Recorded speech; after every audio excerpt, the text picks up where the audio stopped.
स्वागत है आपका हमारे YouTube चैनल एफ राज स्टडी पॉइंट में।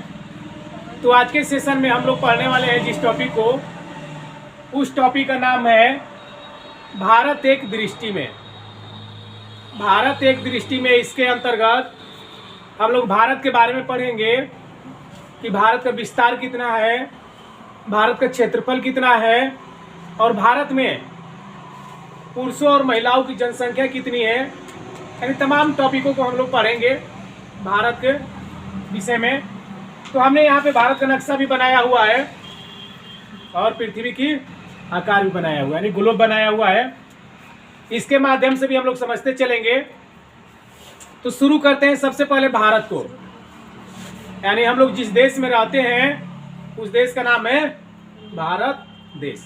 ठीक है, तो भारत देश की बात करते हैं। तो भारत देशों को और अन्य किन किन नामों से जाना जाता है, यानी भारत एक ऐसा देश है जिसको कई नामों से जाना जाता है और उन नामों को यहाँ पे मैंने लिखा हुआ है। यानी भारत को किन किन नामों से जाना जाता है, तो आर्यावर्त, जम्मू द्वीप, भारतवर्ष, हिंदुस्तान, इंडिया, यानी भारत को 5 नामों से जाना जाता है।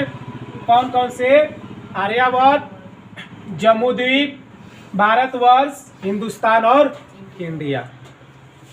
भारत को सोने की चिड़िया भी कहा जाता है। सोने की चिड़िया क्यों भारत को कहा जाता है, क्या कारण है इसका? तो कारण यह है, भारत को सोने की चिड़िया इसलिए कहा जाता है कि भारत एक ऐसा देश है जहाँ पे सभी प्रकार की जलवायु, सभी प्रकार के मानसून और सभी प्रकार की फसलों का क्या होता है, उत्पादन होता है। भारत एक ऐसा देश है जहाँ पर सभी प्रकार की फसलों का उत्पादन होता है, यही कारण है। और भारत में सभी प्रकार की मिट्टियाँ पाई जाती है, यही कारण है कि भारत को सोने की चिड़िया कहा जाता है। ठीक है, आगे देखते हैं भारत की राजधानी कहाँ है। तो भारत की राजधानी है नई दिल्ली। ठीक है, भौगोलिक स्थिति की बात करते हैं। भौगोलिक स्थिति यानी जो पृथ्वी है, हम लोग जानते हैं कि पृथ्वी को 2 भागों में बांटा गया है और पृथ्वी को 2 भागों में बांटने वाली जो रेखा है, तो ये हम लोग पिछले सेशन में पढ़ा था कि पृथ्वी को 2 भागों में बांटा जाता है और जो रेखा पृथ्वी को 2 बराबर भागों में बांटती है उस रेखा को कहा जाता है विषुवत रेखा, शून्य रेखा, भूमध्य रेखा या इक्वेटर। ठीक है, तो यहाँ पे यह जो पृथ्वी है, ये पृथ्वी का क्या है, रूप है। और पृथ्वी को देखोगे तो यह क्या कर रही है, यह जो रेखा है 2 भागों में बांटती है और इसी रेखा को भूमध्य या विषुवत रेखा कहा जाता है। ठीक है, और इस रेखा के विषुवत रेखा के ऊपरी हिस्सा को कहा जाता है उत्तरी गोलार्ध। क्या कहा जाता है? उत्तरी गोलार्ध। ये है उत्तरी गोलार्ध और नीचे कहा जाता है दक्षिणी गोलार्ध। ये है दक्षिणी गोलार्ध।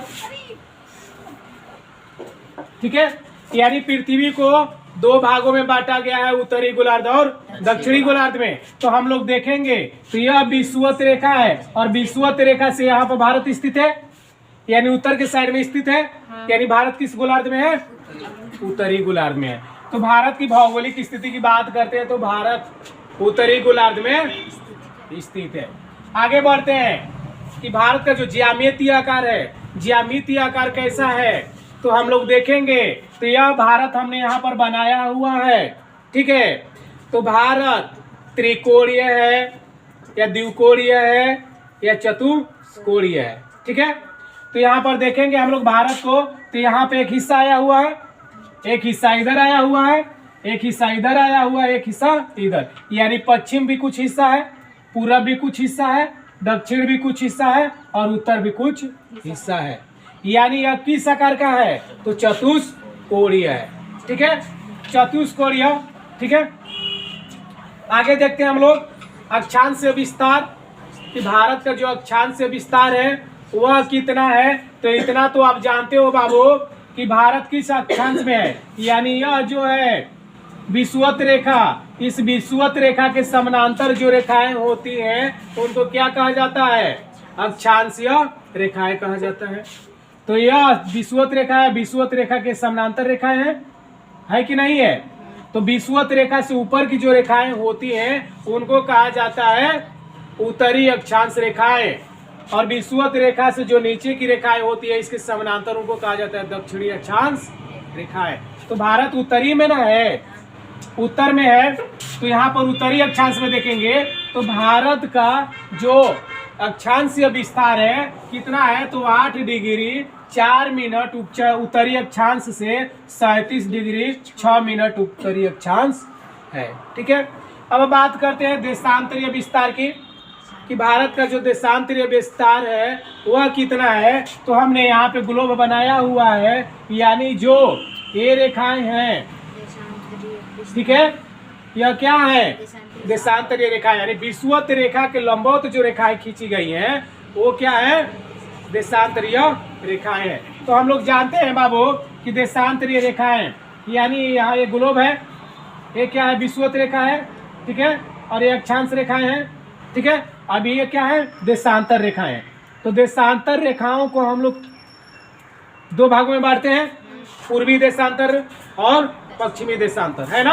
अक्षांशों को दो बराबर भागों में बांटते हैं, दो भागों में बांटते हैं, एक उत्तरी गोलार्ध उत्तरी अक्षांश और एक दक्षिणी अक्षांश। कभी आप नहीं सुनोगे कि पूर्वी अक्षांश भी है और पश्चिमी अक्षांश भी, नहीं ना, नहीं, उत्तरी अक्षांश होता है और दक्षिणी अक्षांश होता है। उसी प्रकार जो देशांतर है, देशांतर यानी जो विषुवत रेखा के लंबवत रेखा होती है और 0 डिग्री देशांतर रेखा को कहा जाता है। कौन सी रेखा होती है, तो ग्रीनविच रेखा होती है ना। तो ये ग्रीनविच रेखा है, 0 डिग्री देशांतर पर है। तो ये ग्रीनविच रेखा से ये पश्चिम की जो साइड की होती है रेखाएं, इनको कहा जाता है पश्चिमी देशांतर। जो ग्रीनविच रेखा से पश्चिम साइड में होती है पश्चिमी देशांतर रेखाएं हैं, और इस ग्रीनविच रेखा से इधर पूर्व साइड वाली को कहा जाता है पूर्वी देशांतर। ठीक है, तो आप लोग देखते हैं, तो भारत आप बात करते हैं बाबू, तो ग्रीनविच रेखा है, यानी कौन सी रेखा है, ग्रीनविच रेखा है ना। तो ग्रीनविच रेखा है तो ये आपकी देशांतर रेखाएं हैं। तो यहाँ से इधर वाली तो पश्चिमी देशांतर हो गई। अब भारत इधर पूर्वी देशांतर में है कि नहीं है। तो हम लोग पूर्वी देशांतर की बात करेंगे। तो देशांतर के विस्तार की बात करते हैं तो भारत जो है 68 डिग्री 7 मिनट पूर्वी देशांतर से 97 डिग्री 25 मिनट पूर्वी देशांतर तक है। ठीक है, यह है भारत का विस्तारीय रूप। अब आगे बढ़ते हैं भारत में कि आगे क्या क्या चीज है। भारत की कुल लंबाई कितनी है, चौड़ाई कितनी है, क्षेत्रफल कितना है, ये आगे हम लोग लिखते हैं। तो इसको मिटाए ना, लिखो जल्दी जल्दी, नीचे वाले लिख लियो ना। आगे देखते हैं भौगोलिक विस्तार। तो भौगोलिक विस्तार में देखेंगे कि जो भारत देश है, भारत देश की कुल लंबाई कितनी है, चौड़ाई कितनी है। तो लंबाई की बात करते हैं तो उत्तर से दक्षिण, यानी बाबू यह जो है उत्तर है, यह क्या है, दक्षिण है। यानी यहाँ से लेके ये यहाँ तक, यानी उत्तर से लेके दक्षिण तक भारत की लंबाई की बात करते हैं। तो भारत की लंबाई कुल कितना है, तो 3214 किलोमीटर है। यानी कहाँ से बाबू, तो उत्तर से, ये क्या है, उत्तर है, ये है दक्षिण। उत्तर से दक्षिण तक की बात करते हैं तो 3214 किलोमीटर क्या है, भारत की लंबाई है। भारत की बात करते हैं तो उत्तर से लेकर दक्षिण तक भारत की कुल कितनी लंबाई है, तो 3214 किलोमीटर। अब लंबाई है तो लंबाई हो गई, लंबाई है तो चौड़ाई भी हम लोग देखेंगे। तो चौड़ाई बात करते हैं बाबू पूरब से पश्चिम, यानी यहाँ से लेके कहाँ तक, यहाँ तक ये ना पूरब है आपका, ये पश्चिम है। ठीक है, तो पूरब से पश्चिम जो भारत है, लंबाई तो हम लोगों ने देखा, तो लंबाई देखा तो लंबाई की कुछ चौड़ाई होती है। तो चौड़ाई की बात करते हैं तो पूरब से पश्चिम जो भारत की चौड़ाई है वह कितना है, तो 2933 किलोमीटर है। कितना है, 2933 किलोमीटर। ठीक है, यानी भारत की कुल लंबाई कितनी है, तो 3214 किलोमीटर। कहाँ से, तो उत्तर से दक्षिण तक। और चौड़ाई की बात करते हैं तो पश्चिम से पूरब तक 2933 किलोमीटर चौड़ा भारत की आकृति है इस पृथ्वी पर। ठीक है ना। आगे हम लोग बात करते हैं कि भारत का क्षेत्रफल कितना है। भारत का कुल क्षेत्रफल कितना है, यानी यहाँ से पूरा लेते हुए ये जो एरिया है, इसका एरिया, ये सब ये एरिया, ठीक है, इसी में आ जाएगा। इधर अंडमान निकोबार द्वीप आ जाएगा और इधर आ जाएगा लक्षद्वीप आ जाएगा ना। तो ये सब जो एरिया है पूरा भारत का, ये पूरा भारत का कुल कितना क्षेत्रफल है, एरिया कितना है। तो यहाँ पर देखेंगे बाबू हम लोग 3 दहला इकाई दहाई सैकड़ा हजार 10,000 लाख 10 लाख है ना, यानी 32,87,263 वर्ग किलोमीटर भारत का लंबाई है, भारत का क्षेत्रफल है। यानी भारत का कुल क्षेत्रफल कितना है, तो 32,87,263 वर्ग किलोमीटर। ठीक है, अभी 32,87,263 वर्ग किलोमीटर जो भारत का क्षेत्रफल है, इस क्षेत्रफल में हम लोग देखेंगे कि भारत का स्थलीय एरिया कितना है, स्थलीय क्षेत्र कितना है और जलीय क्षेत्र कितना है। ठीक है, तो स्थलीय सीमा की बात करते हैं बाबू। सबसे पहले तो स्थलीय सीमा यानी यहां से आपका क्या हो जाएगा, ये स्थलीय सीमा है ना, ये पूरा ये स्थलीय सीमा है। ठीक है, और यहाँ से गुजरात से लेते हुए पूरा ये आ जाएगा आपका कहाँ तक, पश्चिमी बंगाल तक आपका जलीय सीमा है ना। तो इसकी देखेंगे ये वाला जो क्षेत्र है, इन सीमाओं को हम लोग देखेंगे कि इसकी लंबाई कितनी है। ठीक है, तो देखेंगे स्थलीय सीमा की यानी इनकी। ठीक है, तो कितना है देख लो, तो है आपका 15,106.7 किलोमीटर। यानी भारत की जो स्थलीय सीमा है यह कितनी लंबी है, तो 15,106.7 किलोमीटर। अब देखेंगे जलीय सीमा की, यानी यहाँ से गुजरात से सीधे चलो आ जाओ यहाँ तक पश्चिमी बंगाल तक, तो ये स्थलीय सीमा है भारत की। तो इसका जो क्षेत्रफल है, लंबाई है, जो एरिया है इसका, ये एरिया कितना है, तो देख लो यहाँ पे मैंने लिखा हुआ है 7,516.6 किलोमीटर। यानी भारत की जो जलीय सीमा है उसका कुल क्षेत्र कितना है, तो 7,516.6 किलोमीटर है। ठीक है, अब आगे देखते हैं हम लोग कि भारत का जो क्षेत्रफल है, कुल क्षेत्रफल है, यानी ये पूरा जो भारत का क्षेत्रफल है, ये तो हम लोगों ने देखा था कि 32,87,263 वर्ग किलोमीटर है। तो इतने में भारत की कुल कितनी जनसंख्या निवास करती है। भारत की जो भूमि है, भारत की भूमि है 32,87,263 वर्ग किलोमीटर। इतने में भारत में कुल कितनी जनसंख्या निवास करती है, यानी कितने लोग रहते हैं। तो यहाँ से दहला लो बाबू, इकाई दहाई सैकड़ा हजार 10,000 लाख 10 लाख करोड़ 10 करोड़ और यानी 121 करोड़ 8,54,977 लोग इस भारत में क्या करते हैं, निवास करते हैं। कितना, तो 121 करोड़ 8,54,977 व्यक्ति इस भारत की भूमि पर निवास करते हैं, यानी रहते हैं। भारत के इतने मूल निवासी हैं, यानी भारत में और विदेशी भी लोग रहते हैं ना, तो विदेशी लोगों को इसमें काउंट नहीं किया गया है।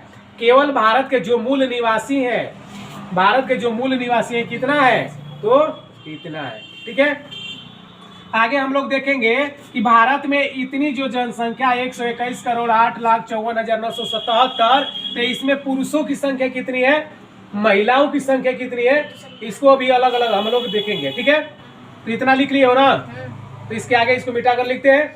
चलो, यानी कुल जनसंख्या का केवल पुरुषों की जनसंख्या है 62,32,70,258। ठीक है, अब उसमें शेष बची महिलाएं, तो महिलाओं की जनसंख्या कितना है, तो ऐसे दहलाओ, इकाई दहाई सैकड़ा हजार 10,000 लाख 10 लाख करोड़ 10 करोड़, यानी शेष 58,75,84,719 महिलाएं हैं। यानी भारत में जो कुल जनसंख्या है, कुल जनसंख्या का 62,32,70,258 पुरुष है और 58,75,84,719 महिलाएं हैं। ठीक है, अब देखेंगे कि कुल जनसंख्या जो भारत का है उसमें गांव में रहने वाले लोगों की संख्या कितनी है और शहर में रहने वाले लोगों की संख्या कितनी है।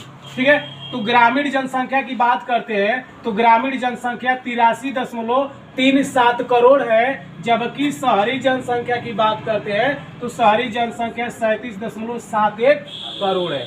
ठीक है, अब लिंगानुपात की बात करते हैं प्रति 1000 पुरुष पर, कि 1000 पुरुष पर महिलाओं की जनसंख्या कितनी है। तो 1000 पुरुष पर 943 महिलाओं की जनसंख्या है। 1000 जहां पुरुष है वहां महिलाएं कुल कितनी है, तो 943 है। अब देखते हैं शिशु लिंगानुपात की, तो 1000 पुरुष पर 918 बच्चे हैं। शिशु मतलब क्या, बच्चे, ठीक है। आगे देखते हैं कुल साक्षरता, यानी भारत की जो कुल जनसंख्या है, कुल जनसंख्या में पढ़े लिखे लोग कितने हैं। साक्षरता दर देख रहे हैं कि जो भारत की कुल जनसंख्या है उसमें महिला और पुरुष यानी दोनों को पढ़े लिखे लोग कितने हैं, तो 74.04% कितना है, पढ़े लिखे लोग हैं, यानी साक्षर है, ठीक है। अब देखेंगे पुरुष साक्षरता, यानी यह जो पुरुषों की जनसंख्या दी हुई है इसमें से कुल कितने प्रतिशत पुरुष पढ़े लिखे हैं और कितने अनपढ़ गंवार हैं, ठीक है। तो पढ़े लिखे हैं आपका 82.14%, यानी यह जो कुल पुरुषों की जनसंख्या दी हुई है 62,70,258, तो इसमें से पढ़े लिखे लोगों की जनसंख्या है पुरुषों की कितनी, तो 82.14%। उसी प्रकार महिलाओं की साक्षरता देखते हैं, तो यह जो महिलाओं की जनसंख्या दी हुई है 58,75,84,719, तो इनमें से कुल महिलाएं कितनी पढ़ी लिखी हैं, तो 65.46% पढ़ी लिखी महिलाएं हैं। तो इतना हम लोगों ने भारत के विषय में अध्ययन कर लिया, बाकी से हम लोग अध्ययन करेंगे अगले सेशन में। तब तक के लिए जय हिंद, जय भारत।